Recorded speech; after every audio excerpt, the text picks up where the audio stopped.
कसं आहे पब्लिक, कसं आहे वादळ त्याला नाही हो का मैदानात पळवाय नाही हो नुसतं पळतोय उड्या मारतोय. त्या नाकात घातलं पाहिजे. गाय आहे नाही गायच मित्रांनो, आज पूनमने फर्स्ट टाइम गाई सोडले आणि पाणी पाजा आले बघा. पुणे दर ही दोन्ही विधावे गाईने तुला फरफडत वडत नेल्यावर कळेल. तिचं नाक माझ्या हातात आहे. तिचं नाक ते नाक आहे यसन दाव मोरखी हे वडलं की नाकाला दुखणार नाही दुखत. दुखतं बघायचं नाही होत दुखत. थांब पाणी पिऊ द्या. नाही पाणी पिता पिता तिचं नाक दुखावशील. काळा दिसतोय का मी? तू एवढी गोरी कस काय दिसते मग? कुठं काळी झाली मस्त गोरीस काय करते हो उन्हात जाऊन जाऊन झाली काळी. थांब पाईप सोड द्या. थांब की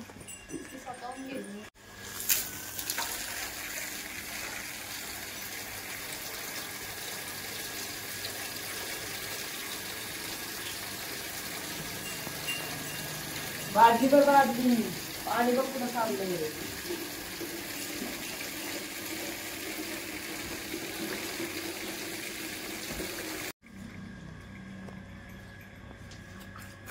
हिला धरते का?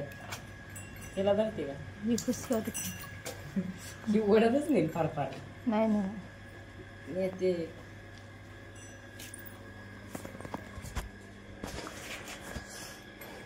मारती बर का ती. कोण म्हणलं? थांब पाणी पिऊ दे. पाणी पिऊ दे की. थांब की जरा. हा नाही तर मग बघ वडतच नेईल. मला पण ओढत नेल तुला नेईल. कानातलं कानातलं घातलंय तिनं तुझ्यासारखे. होती होय तुम्हाला बरं. हा हा काय ग?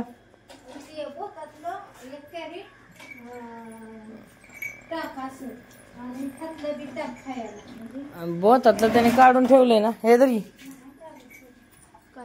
गाय धर पळवू नको. थांब आई पाईप लावून त्यात दे इकडे.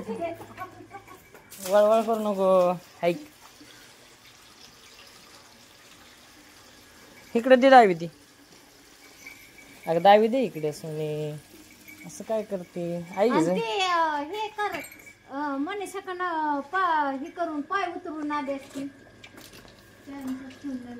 पाटणीला वय. हो बघ ना ते शिली काय का काय कळलं ना. कालच्या धरणच दुखते ना. आवाज ना असं जड जड होते मध्ये. ते शिलिकच बदले असं बसून लावती उभं राहून लावती. तसं नाही ती अंग एखाद्या वेळेस ढिल्लं असं हे झालं ना अचानक की ती अचानक भरती शिलिक अशी दुखती असं वाटते. काल मी काय केलं माहितीये का, बसून बसून त्या पाठी हात टेकून टेकून आली. नंतर मधीच उभ्यानी लावलं. हा आणि असं ती एकाएकीत नेमकं असं उठतानाही झालं असं शिलाकलं असं. बघता खरं पाय ही करून आता बी ती चमकतय ना असं हल्ल्यावर. घरी आहेत का ते? खुरपा यायची काय कोण असतं कुठं? तू जायची ताडीच्यात? कोण कोण? मेनवंशी. बर बर. दादा? दादा घरी शेरड्यावर लक्ष. तू नको व्हिडिओ काढू. तुझं लक्ष ठेव. यांच्यावर हिथनं लक्ष द्यायचं. आणि तू ती होय गाई ती आणलं का तू गावात? ती काय आणलं होय? कोणी काढलं? नुसतं फक्त पाणी दुपार नाही ना 2 वाजता जाऊन ही बकेट बारक बकेट न्यायचं भरून आणि पाणी पाजायचं आणि घेऊन यायचं बकेट. फक्त हिथनं लक्ष आपलं ठेवायचं. आणि हिला काय काम लावणार आहे आज? तिला काय नाही निवांत होय. व्हायला मजा आहे बाबा. हसताय बघ कसं, स्वयंपाक हसताय बघ कसं, काय हसताय कसं, करायचंय तिथं त्याला जेवायला हा? हसताय कसं बघ. घरी म्हणलं की खुला पराठा टाकायचं. चल पटापटा. चहा घे.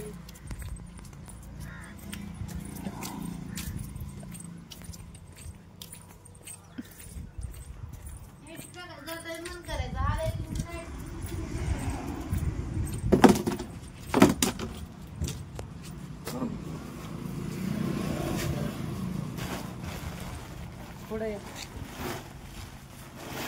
आणि काहीतरी म्हणतोय.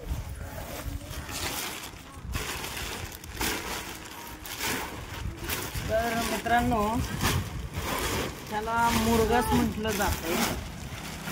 म्हणजे आपण गायांसाठी एकत्र कुटी करून हे भरून ठेवत असतोय, जेणेकरून हे खराब होत नाही.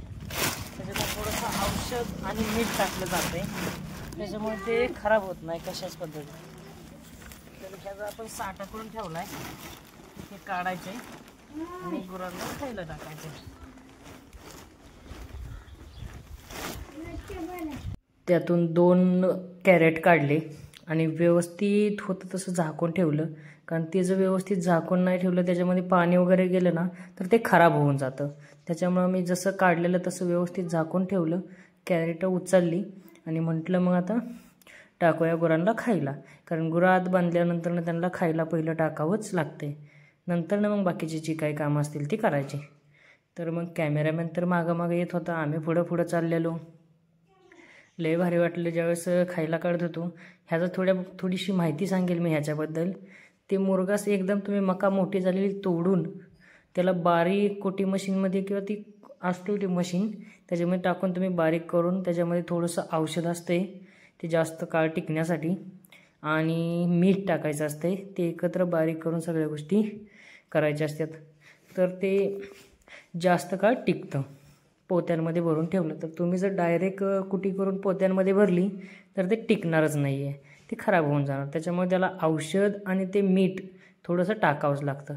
मग कुटी वगैरे टाकली त्यानंतर मग परत कडवळ का आपल्याला ते पण थोडीशी कुटी केलेली ती पण टाकली, कारण तेच मुरघासच फक्त टाकून जमत नाही, तर हे पण टाकलं, कारण तेच टाकलं तर सगळंच खात नाहीत व्यवस्थित, म्हणून मिक्समध्ये टाकायचं असते. मग ते मिक्समध्ये टाकलं. सगळ्यांना एक अर्धा कॅरेट टाकलं. बारकं वासरू बी होतं, त्याला बी थोडंसं नंतरनं टाकलंच. मग हे सगळं टाकून झाल्यानंतर पूनमला बोललं की बाबा हे झाडून वगैरे काढायचं आहे. मग मी खाया टाकस तोपर्यंत तिने मग म्हटली की ठीक आहे तुम्ही खायला वगैरे टाका, मी काढते सगळं बाहेरचं झाडून लुटून. मी पण म्हणलं ठीक आहे बरं झालं बाबा, मी हे करस तर तू ते तरी करशील. मग तिने पण चालू केलं लगेच लोटायला बाहेरचं, कारण बाहेरनं गाय आतमध्ये बांधलेलं त्याच्यामुळं हे सगळा कचरा वगैरे शेण काढलेलं फक्त लोटायचं राहिलेलं, मग तिने लोटायला चालू केलं. मग असेच छोटे मोठे ब्लॉग बघण्यासाठी लाईक करा, कमेंट करा आणि शेअर नक्की करा.